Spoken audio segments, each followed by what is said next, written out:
Great. Thanks a lot. Matthew Lee, Inner City Press, on behalf of the Free UN Coalition for Access. Thanks a lot for this briefing. I saw that the Sustainable Energy for All is involved in this campaign about zero gas flaring by Yes. 2030. And so I wanted to ask, it seems, number one, what's your involvement in it? Are all countries signing on? Are some countries going to keep flaring? And then for Akon, I've seen, oh, wait 1 second. Akon, Akon, part of the question is for you. Yeah, no, sorry, don't worry. So there was one about gas I have flaring. the first part. There was one about gas flaring, but since you're here, I wanted to ask you this. I've seen these reports or interviews where it was said that you own a diamond mine. So I'm not saying that it's an industry that has its problems. Is that also kind of a social enterprise? Do you think that the industry can be improved in some way? Do you run it in the same way that you're running this clearly kind of social enterprise? And what's the relationship between the two? Thanks. Actually, that was probably around 2006, 7, leading into 2008. At the time, there was a huge issue about blood diamonds. That was the big thing that was moving around at that time. And I was more part of a culture that all we did was wear diamonds. I mean, at the time, I was heavily engulfed in the hip-hop culture. And diamonds were everything. We used it to market, we used it to promote, we used it to sell records. And I noticed that majority of the diamonds that was being worn at the time, in the big controversy around blood diamonds, it was something that needed to be done about it. So it was more used from a place of marketing to be in a position to where I can be able to speak and help to resolve issues relating to the diamond issues in certain countries and parts of Africa, and to help to clean up the image of those roughs coming out of Africa and what was led to getting to those things, and kind of better getting a grip on and understanding of how those diamond mines were operated, how they're being conducted, controlled, and all into how everything was actually, how the owners of those diamond mines also were being held accountable for things that was happening on those mines itself. Because from that time, it was really bad because of the kind of behaviors that was being put out, and the kind of things that was happening with, children and rebels and all kind of things related to diamonds and the African youth at that time. So ultimately, it was more of a plot and an idea to give me a face in that world to be able to make certain changes and make some differences there.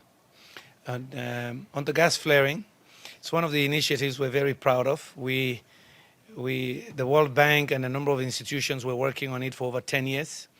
We know, for example, that about 4 years ago, the gas flared in Africa could light up the whole of the continent.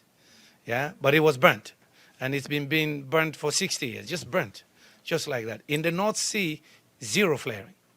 In fact, in Norway, they don't allow flaring, and they even put a carbon tax. It's still profitable. So why would companies come to Africa and just burn it? Lack of markets. So what we've done, we've built a coalition over the last 2 years. We've signed up Shell, Total, Eni, Statoil, and several other oil companies, 9 of them in all. We've also brought together about 6 countries, number of them from Africa, who have signed on.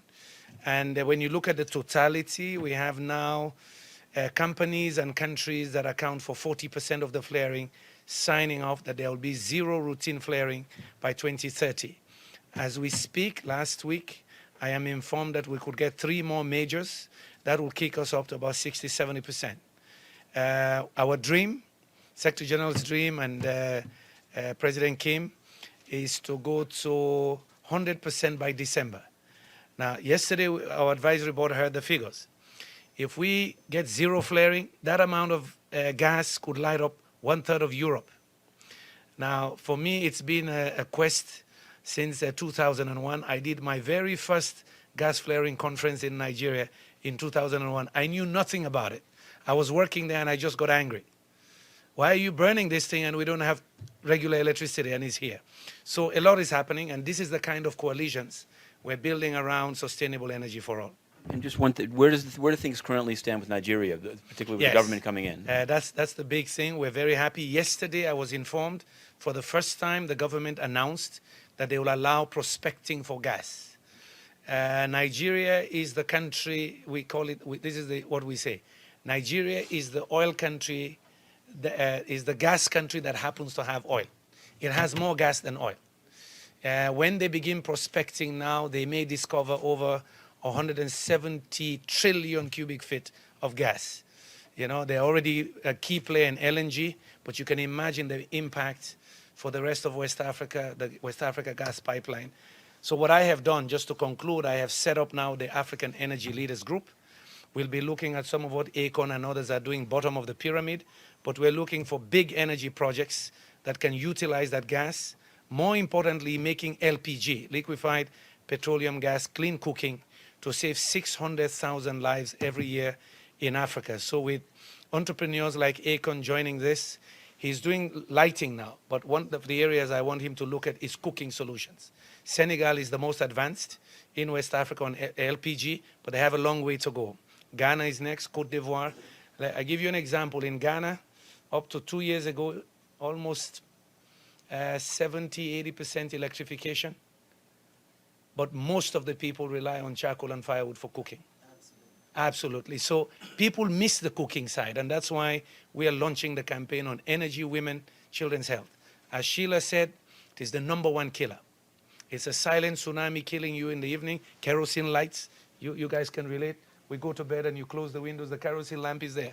You're poisoning the kids, premature asthma. Thank you very much. We got to go for lunch. Any other questions, send us emails. Thank you very much.